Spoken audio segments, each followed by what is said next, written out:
பாத யாத்திரை மேற்கொள்ளும் பக்தர்கள் மற்றும் கிரிக்கெட் போட்டிக்கு அதிமுக முன்னாள் அமைச்சர் ராஜேந்திர பாலாஜி நிதியுதவி வழங்கி விளையாட்டு வீரர்களுக்கு வாழ்த்து தெரிவித்தார்.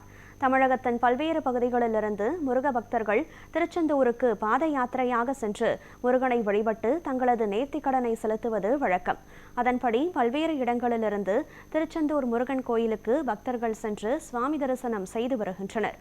இந்நிலையில் திருச்செந்தூருக்கு பாத யாத்திரை மேற்கொள்ளும் சிவகாசி, துரைசாமிபுரம் பகுதியை சார்ந்த முருக பக்தர்களுக்கு அதிமுக முன்னாள் அமைச்சரும் விருதுநகர் மேற்கு மாவட்ட செயலாளருமான ராஜேந்திர பாலாஜி ரூபாய் 20,000 நிதியுதவி வழங்கினார்.